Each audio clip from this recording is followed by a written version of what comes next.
still remember the exact moment she handed me the envelope. It was my birthday, and my wife Emily had a smug little smile on her face as she slid the neatly folded papers across the dinner table. "Happy birthday, babe," she said sweetly, tilting her head like she was about to give me something special. I frowned, confused. My birthday? I hadn't expected much.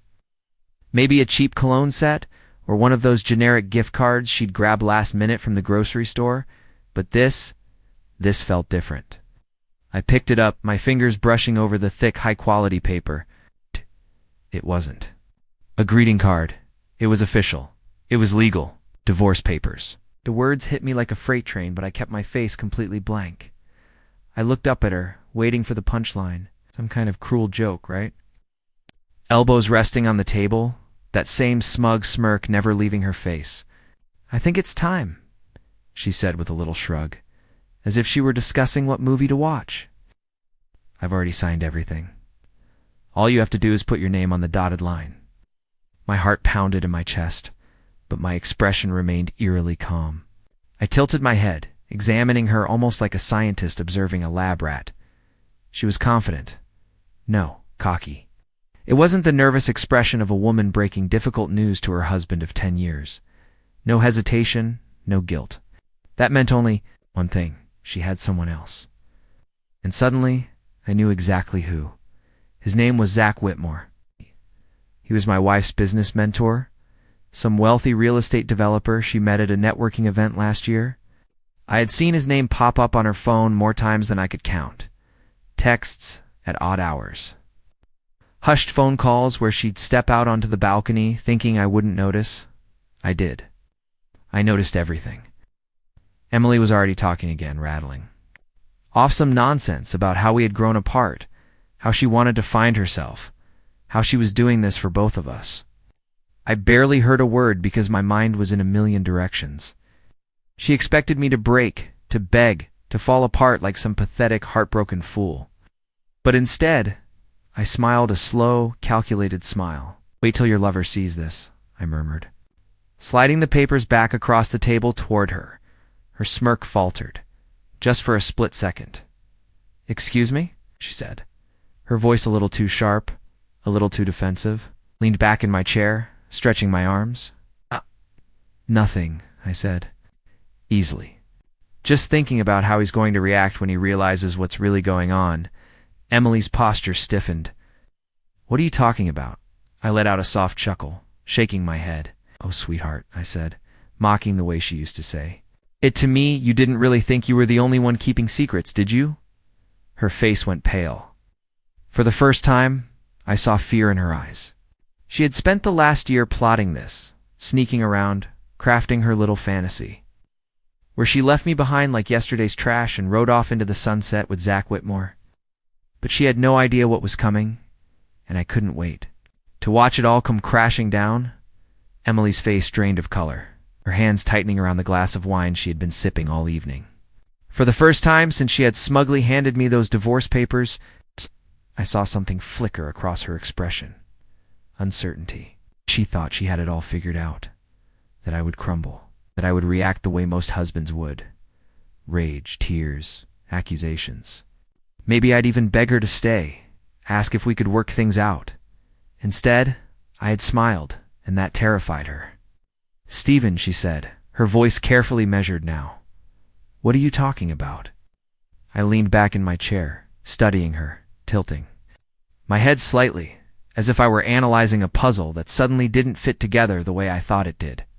"You're not as clever as you think, Emily," I murmured, tapping my fingers on the table. She stiffened. "If this is some attempt to guilt-trip me, it won't work. I've made up my mind." "Oh, I know," I said, giving her a slow, knowing nod.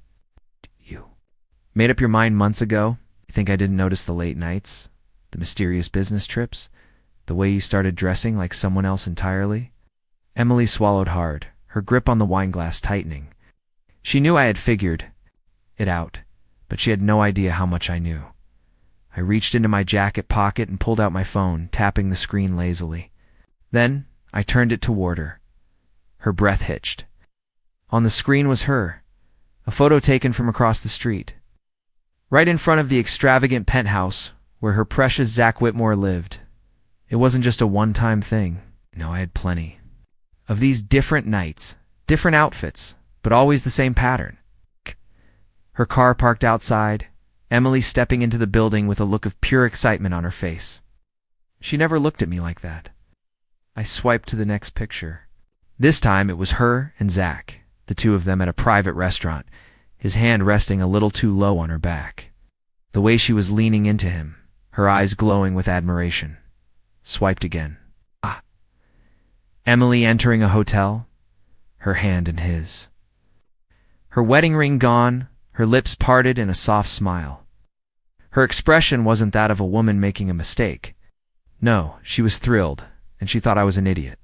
Emily gasped, her hand shooting out as if she was about to grab my phone, but I yanked it away before she could touch it. Where? How? Her voice was barely above a whisper. You're really bad at covering your tracks, I said, clicking the phone off and sliding it back into my pocket. She shook her head, her breathing uneven. This isn't fair, she stammered. You had someone spy on me. I chuckled darkly. Spy on you? No, sweetheart, I just paid attention. Emily's nostrils flared, and for the first time since this entire dinner began, her confidence cracked. She had been so sure of herself, so sure she would control the narrative, but I had written the script. She tried to regain composure, squaring her shoulders. So, what now, Stephen? You think you can use these pictures against me? What's your plan here? I smirked. I don't need to use them against you, Emily, but I'll make sure your perfect new life doesn't go as smoothly as you planned. A flicker of fear crossed her face. Zach won't care, she spat. He already knows about you. I laughed.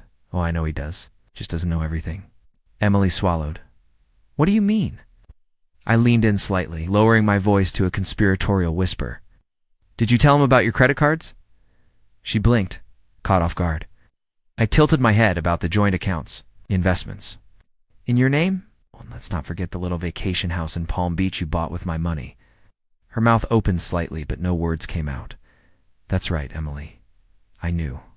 I knew everything. Her whole body stiffened, and she quickly tried to mask her panic, but I caught it. That moment of sheer, unfiltered fear. I don't know what you think you're going to do, Stephen, she said, forcing herself to sound calm. But if you think you can ruin my life, you're wrong. I stood up slowly, smoothing my jacket, watching her like a hunter watching his prey. Oh, sweetheart, I murmured. I don't think I can ruin your life. I know I can. Then I leaned in close enough to see her pupils dilate with panic. And the best part, I whispered, you'll never see it coming. Her lips parted, but before she could say another word, I grabbed the divorce papers and folded them neatly into my pocket. Thanks for the gift, I said, winking at her. See how your lover feels about his surprise. And with that, I turned and walked out the door, leaving my wife sitting there, clutching her glass of wine, knowing for the first time in her life that she had no control over what happened next. The cool night air hit my face as I stepped out of the restaurant, my heart pounding, not with anger, not with sadness, but with something else entirely, anticipation. Emily thought she was the one holding the cards, that I'd be a pathetic, broken man licking my wounds while she ran off into the sunset with Zach Whitmore, her precious real estate mogul. But she had underestimated me, because I wasn't just going to let her win. I was going to rewrite the ending, the house of lies. I drove home in complete silence, gripping the steering wheel so tightly my knuckles turned white. As I pulled into our driveway, the house looked the same as always, cold, empty. It wasn't always like this. Once it had been ours, a place filled with warmth, with late-night movie marathons, with the smell of homemade cinnamon rolls in the morning. Now it was nothing more than a set piece in Emily's grand performance. I stepped inside, locking the door behind me, and let my eyes roam over the living room. Everything in this house, the designer furniture, the expensive artwork, the imported rugs had been hand-picked by her. Not for comfort, not for us, but for status, to impress guests, to make herself feel superior. And now, all of it, mine. I pulled out my phone and dialed a number I never thought I'd have to use. It rang twice before a gruff voice answered. "Ready?" "More than ready," I said. Emily's first mistake. Underestimating me. The next morning, Emily stormed into the house, slamming the front door so hard a picture frame rattled against the wall. "What the hell did you do?" she shrieked, her eyes wild. I leaned against the kitchen counter, casually sipping my coffee. "Morning, sweetheart," I said smoothly. "Sleep well?" She threw her purse onto the counter. "Don't play games with me, Stephen." Zach called me furious. He said all his credit cards were frozen, his bank accounts empty. He lost a contract worth millions overnight. I raised an eyebrow. Damn tough break. Emily's breath hitched, and I saw it, the flicker of realization. "You," she whispered, shaking her head. "You did this." I took another slow sip of my coffee. She finally understood. "You think I didn't?" "Know what you were planning?" I said, setting my mug down. "You thought I'd just let you waltz out of my life with a man like him?" I let out a small chuckle. "You're not as clever as you think, Emily." Her hands balled into fists. "You had no right." I cut her off with a sharp laugh. "No right." "Oh, sweetheart, I had every right." I took a step closer, my voice lowering to a deadly whisper. "You were going to rob me blind. You already did. But you made one mistake. You left too many crumbs." She inhaled sharply, stepping back. Zach Whitmore wasn't just some miner with deep pockets. He was a man who thrived on power, and I had just stripped him of all of it. "You have no idea what you've done," she said, her voice shaking. "Zach, he's dangerous when he's cornered. You think you're in control, but you just made yourself a target." I smirked. "Let him come." Oh. Emily's face twisted in pure frustration. "You think this is a joke? You think ruining his career, his finances, his entire life is something you can just walk away from?" I tilted my head. "You did it to me, didn't you?" She sucked in a breath, her lips parting slightly, but no words came out. I took another step closer. "You chose him over me, Emily," I murmured. "Now you get to deal with the consequences of that choice." Her entire body trembled. "Stephen, you need to fix this now." I chuckled darkly. "Oh, sweetheart," I said, using her own condescending tone against her. "You don't get to make demands anymore." Emily's phone buzzed violently in her pocket, and she scrambled to pull it out. The moment she saw the name flashing across the screen, her face fell. I already knew who it was, Zach Whitmore. And he wasn't calling for a friendly chat. "Better answer that," I said with a smirk. "I have a feeling your perfect little life just went up in flames." Emily hesitated, then swiped the screen with shaky fingers. "Zach." I watched as her entire expression changed, her confident, smug demeanor gone, replaced with something I had never seen before, fear. And I just stood there, drinking my coffee. As I listened to her world collapse around her, Emily's hand trembled as she held the phone to her ear. "Zach, please listen." I didn't need to hear the other side of the conversation to know exactly what was happening. Zach Whitmore was unraveling. I leaned back against the counter, taking another slow sip of my coffee, watching as my soon-to-be ex-wife's world burned to the ground. Her face twisted into sheer panic. "I don't know how this happened, Zach. You need to calm down." "Calm down?" I almost laughed. Zach Whitmore wasn't the kind of man who calmed down when his money vanished into thin air. I had seen the articles, read the rumors. Zach had built his entire empire on debt, manipulation, and carefully hidden corruption. He wasn't just some rich businessman. He was a predator who surrounded himself with people he could control. And Emily, she had walked right into his web, thinking she was in charge. Now, she was caught in it. Her eyes darted to me, filled with desperation. "Stephen," she whispered, covering the phone's mic with her hand. "You need to fix this now." I smirked. "I don't think so." ... Her face contorted with pure disbelief. "Are you insane?" "He's going to." She was cut off as Zach's voice bellowed through, the phone loud enough that I could hear the rage spilling through the speaker. Emily flinched, trying to stammer out a response. But Zach wasn't listening. He was threatening her now. I watched as she turned white as a sheet, gripping the counter for support, and I just stood there, enjoying the moment. Because for once in her life, Emily was powerless. She had spent years manipulating me, twisting me into what she wanted, but now the woman who had always been in control, who had laughed in my face while planning to run off with another man, was terrified, and she had nowhere to run. She swallowed hard and nodded quickly into the phone. "Okay, Zach, I'll handle it." Then she hung up, her hands shaking. I raised an eyebrow. Trouble in paradise. She whipped around, eyes blazing. "You have no idea what you've done." I chuckled. "Oh, I think I do." Emily inhaled sharply, trying to compose herself. She squared her shoulders, forcing herself back into the role she always played, the confident, untouchable woman who always had a plan. But this time her performance wasn't convincing.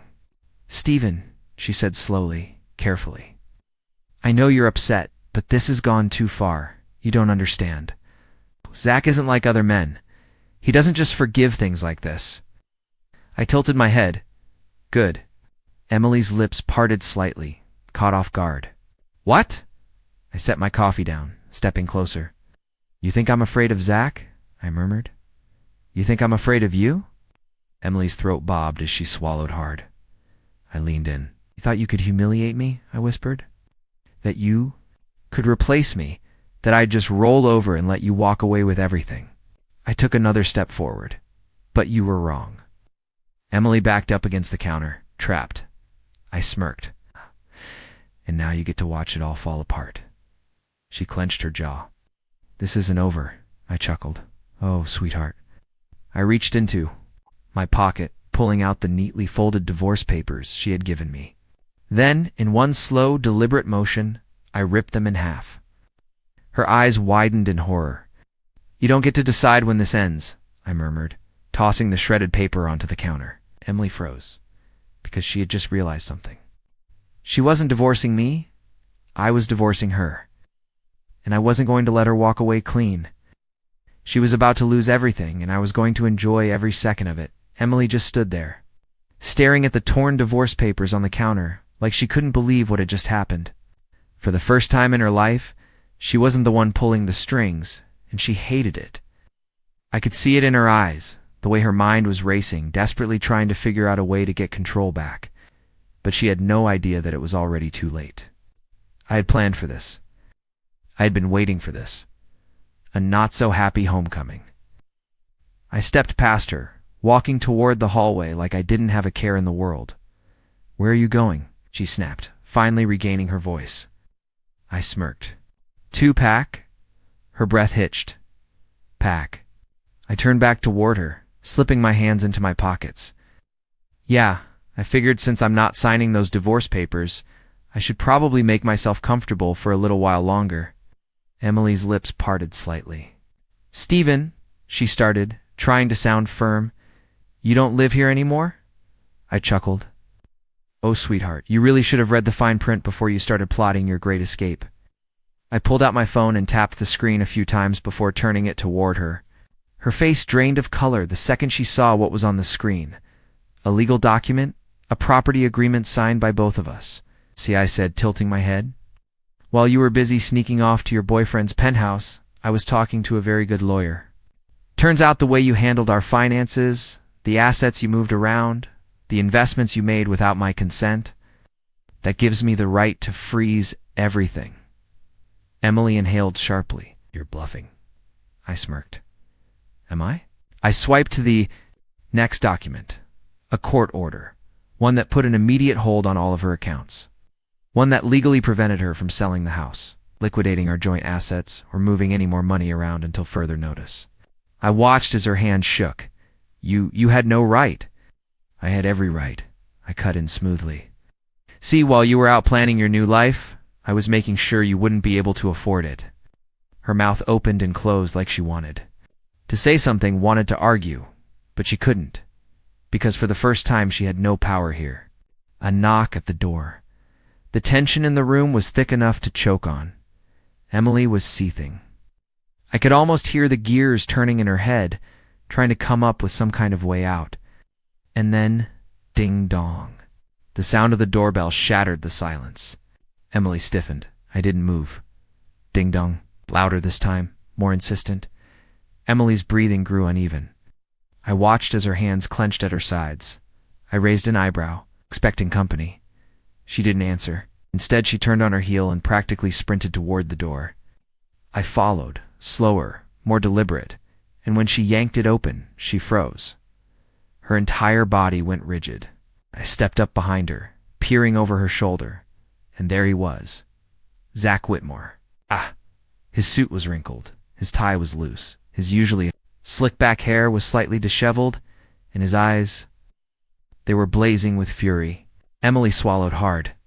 Zach, But before she could finish, he stormed past her, straight into the house. Zach loses his cool. I shut the door behind him. Emily turned, her face pale as she tried to keep her composure. Zach, she said quickly, I was just about to call you. Cut the crap, Emily, he growled. I smirked. This was already more entertaining than I thought it would be. You told me you had everything under control, Zach snapped, shoving a hand through his hair. You said he was stupid, that he wouldn't fight back. Emily's eyes flickered to me. I could see pure panic in them now. Zach let out a bitter laugh. Jesus, Emily, you screwed me over worse than him. Her jaw clenched. I didn't. You didn't what? He spat. You didn't lie to me? You didn't steal from me? Emily's whole body went stiff. She had stolen from him? Oh, this was getting interesting. Zach let out a sharp breath, turning to me for the first time. His eyes narrowed. You think this is funny? I grinned. I think it's poetic. His jaw tightened. You have no idea what you've done, he muttered. I raised an eyebrow. Enlighten me. Zach exhaled slowly as if trying to control himself. Then, he stepped forward, too close. Emily inhaled sharply. Zach. I just smiled, because if Zach Whitmore thought he was the predator here, he was dead wrong. Zach Whitmore stood in my living room like he owned the place. His jaw clenched so tight I swore I could hear his teeth grinding. His expensive suit, one that probably cost more than my entire mortgage, was rumpled, his tie hanging loose around his neck like a noose. But what fascinated me most wasn't his appearance. It was his eyes. They weren't just angry, they were desperate. And that's how I knew he had already lost. Emily stood between us, her body rigid, as if she could somehow stop whatever was about to happen, but she couldn't. She had no control here anymore. Zach let out a slow, sharp breath through his nose, like a bull ready to charge. I'll ask you. One time, he muttered, his voice low and dangerous. Fix this. I tilted my head. Fix what exactly? Zach's hands curled into fists at his sides. You know damn well what. You froze my accounts. You destroyed my reputation overnight? Took away everything, I smirked. Oh, Zach, you really should have been more careful about where you put your money. Emily turned toward me sharply. Stephen, she snapped, her voice strained. This isn't a joke. I let out a low chuckle. No, it's not. I walked past them both, stepping into my office. I could hear their footsteps as they followed. Emily's hesitant, Zach's heavy with frustration. I sat behind my desk, casually booting up my computer. Zach slammed his hands down on the desk. I don't have time for your games. I leaned back in my chair, lacing my fingers together. You had plenty of time when you were screwing my wife, I said smoothly. You had plenty of time when you were. Plotting behind my back, Zach. But now that the tables have turned, now you're in a rush. His face twisted with fury. You don't understand it. Oh, I understand perfectly, I interrupted. See, you've built your entire empire on a foundation of lies and fraud. You manipulated people. You used them. You thought you were untouchable. I leaned forward, but you made one mistake. Zach's throat bobbed as he swallowed hard. And what's that? I smiled. You let Emily handle your paperwork. His entire body went still. That's when I knew he had no idea what I was talking about. Beautiful. Emily stiffened next to him. Stephen, she said quickly, whatever you think you found, it's not. Sit down, sweetheart, I murmured, clicking. On a file. You're going to want to see this. The files that broke a man. The screen flickered to life, and I opened a series of encrypted documents. Emily gasped. Zach's face drained of color, because there, in full display, were the financial records, bank transfers, shell companies, off the books, transactions, fraud. And at the bottom of every document, Emily's signature. She took a step back, shaking her head. That's not possible. Zach's fury snapped. You signed this? He bellowed, rounding on her so fast she flinched. I didn't know. You told me everything was handled, he roared. You told me there was no trail. Turns out she's just as bad at covering her tracks as she is at being a faithful wife. Zach turned back to me, his nostrils flaring. You're bluffing. This won't hold up in court. I shrugged. I don't need it to. Zach's jaw twitched. The hell does that mean? I leaned forward, resting my elbows on the desk. It means that I already sent copies to a few very important people. Zach froze. Emily whimpered. I smirked. The IRS, the SEC. Oh, and let's not forget your business partners. A long, suffocating silence settled over the room. Then, finally, Zach spoke, his voice hollow. You don't know what you've done. I leaned back, stretching lazily. No. Zach, you don't know what you've done. He stared at me, his hands trembling slightly. Then, without another word, he turned and stormed out. Emily collapsed into the chair across from me, her breathing shallow. You, she whispered, her eyes glassy. You just ruined him. I took another sip of my coffee. Good. Emily's last card to play. For the first time in years, Emily looked small, not the confident, smug woman who always had a plan. Not the woman who walked into a restaurant and handed me divorce papers like a birthday gift. No, now she was just a desperate woman whose world had just shattered. Her lip trembled. Steve, I held up a hand. Don't. She swallowed hard, nodding quickly. I get it, she whispered. You win. I raised an eyebrow. Win. She licked her lips, forcing a weak smile. You got your revenge? You took everything. From Zach, you proved your point. But we don't have to keep doing this, Stephen. We can move on. We can end this peacefully. I studied her carefully. Even now, when she had nothing left, she was still trying to manipulate me. Peacefully, I murmured. You didn't give me that option when you handed me those divorce papers, sweetheart. Emily stiffened. You didn't give me that option when you planned to steal my money and disappear. Her hands trembled. I was. You didn't give me that option, I whispered, my voice low and lethal, when you looked me in the eye and told me I was nothing to you. Emily flinched, and for the first time I saw something else in her eyes. Regret. Real, genuine regret. But it was too damn late. She wiped at her face, swallowing hard. So what now? I smiled. Now, sweetheart, I murmured. Standing up, you get to watch your empire burn too. Emily sat motionless, her lips slightly parted, as if she wanted to say something. But for the first time in her life, she had nothing to say. No clever lie, no manipulation, no fake tears that could undo the disaster she created. She had lost everything, and the worst part, she knew it was coming.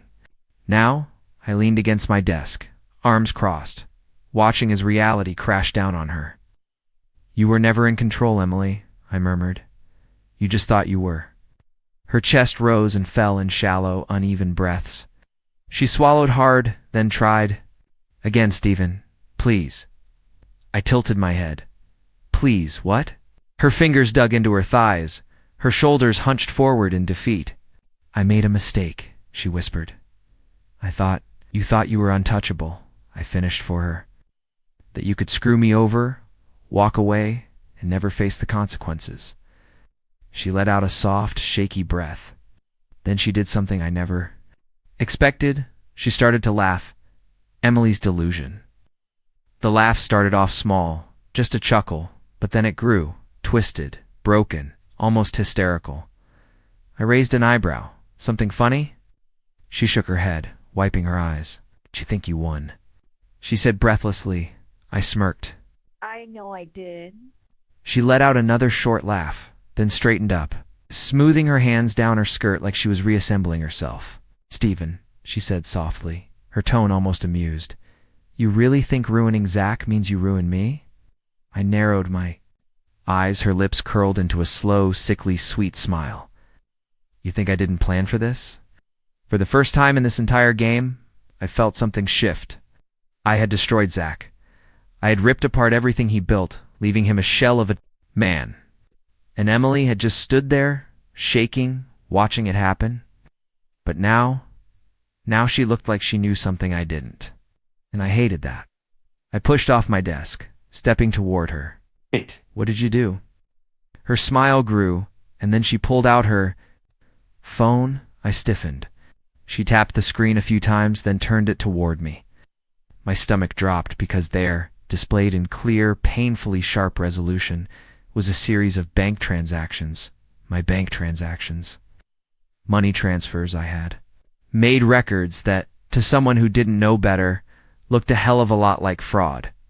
I inhaled sharply, keeping my face completely blank. Where did you get that? Emily grinned. Stephen, you didn't really think I'd go into this without an insurance policy, did you? I clenched my jaw, because for the first time since this game began, I realized I had made a mistake. I had been so focused on tearing her world apart that I hadn't thought about how she might do the same to me. A new battlefield. The room felt smaller now, the walls pressing in around me. I forced a slow, even breath. You think you can pin that on me? I asked. She tilted her head, still smiling. Sweetheart, she mimicked, using my own words against me. I don't need to. All I have to do is send this to the right people. She tapped her screen again, and my phone buzzed in my pocket. I pulled it out. The files were already sent to me. Warning. A message. She wanted me to see what she was. Capable of... I met her gaze. If you do this, you'll go down with me. She smirked. Maybe, but I have connections. You think I just latched onto Zach for his money? I gritted my teeth because she was right. Emily wasn't just a gold digger. She was a social chameleon. She knew exactly who to align herself with, who to charm, who to manipulate. And if she was telling the truth, she had one last card to play, a lifeline that could keep her afloat while I sank. I exhaled sharply, setting my phone down. So that's your play? I asked. Blackmail. She shrugged. Call it what you want. But if you come after me, Stephen, I will drag you down with me. I clenched my jaw. For a long, painful moment, we just stared at each other. Two people who had spent years together. Two people who had once loved each other, and now we were enemies. Finally, I let out a quiet chuckle. You know what, Emily? She arched an eyebrow. You almost had me, I admitted. I almost believed you still had control. Her smile faltered, just a fraction. I stepped forward, lowering my voice to a deadly whisper. But you forgot one thing. She blinked. What? I smirked. You're not? The only one with connections. Her lips parted slightly, and then I pulled out my phone, tapped the screen. Her world came crashing down. Emily's smirk flickered just for a second. She had played her final card, thinking it would back me into a corner that I'd crumble. Under the weight of her blackmail, just like she expected me to crumble when she handed me those divorce papers weeks ago. But she had no idea I had already anticipated this move. I tapped my phone screen one last time and slid it across the desk toward her. Go ahead, I murmured. Take a look. Emily hesitated. Then, with a flicker of nervous curiosity, she reached out and picked up the phone. Her eyes widened as she read the screen. Her smug confidence dissolved into sheer disbelief. She blinked rapidly, shaking her head. No, this isn't. Oh, but it is, I said smoothly, leaning back in my chair. And I have plenty more where that came from. She swallowed hard. How? I chuckled. Sweetheart, did you really think you were the only one gathering evidence? Her face paled. I leaned forward, resting my elbows on the desk. You weren't careful, Emily. You were too busy playing your little game. Too focused on winning that you never stopped to think maybe someone was playing you, too. She shook her head again. No, Stephen, you don't. I knew from the beginning that you were planning to leave me, I interrupted. I knew about Zach, about the money transfers, about the fraud. I let out a slow exhale. I even knew about the offshore account you set up in your maiden name. Her breath hitched. Bullseye. I smirked. Oh yeah, you really thought that was well hidden, didn't you? Emily gripped the edge of the desk, her fingers trembling. And that's when she finally realized she wasn't just losing. She was already done. The fall of Emily Carter. I stood up slowly, adjusting my jacket. Here's what's going to happen. I said, my voice calm, controlled. Emily flinched. You're going to sign over your share of the house to me, I continued. You're going to walk away with nothing. No alimony, no payout, no money from our accounts. She inhaled sharply, her face twisting, and I cut in, my voice dropping slightly. You're going to withdraw your little threat against me because if you don't, sweetheart, I will personally hand over everything I have on you to the authorities. Her lips parted slightly, her breathing shaky. She knew I had backed her into a dead end.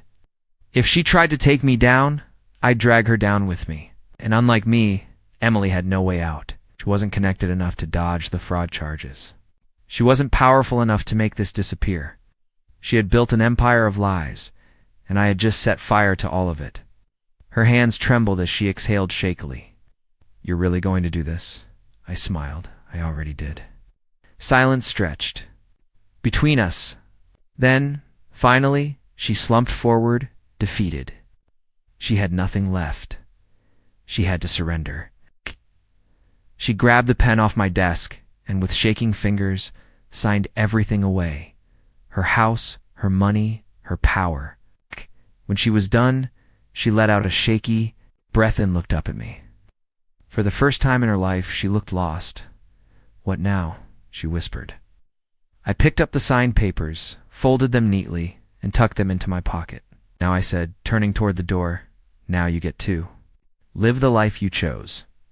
I walked out without looking back, and Emily Carter, she was left sitting in my office, staring at the ruins of the life she destroyed with her own hands. A new beginning. A week later, I stood in front of the house, my house, watching as the moving trucks finished packing up the last of Emily's things. She was gone. She had no money, no career, and after everything I leaked about her financial fraud, she was officially blacklisted in every social and business circle she once thrived in. Wasn't living with Zach Whitmore either. After the scandal broke, Zach did what men like him always do. He threw her under the bus to save himself. The last I heard, Emily was staying at a cheap, extended stay motel on the edge of town, scraping by with what little she had left. Poetic, really. She had spent years looking down on me. Now she was beneath me. I had everything I needed. The house, the money, and most importantly, my freedom. I smirked to myself.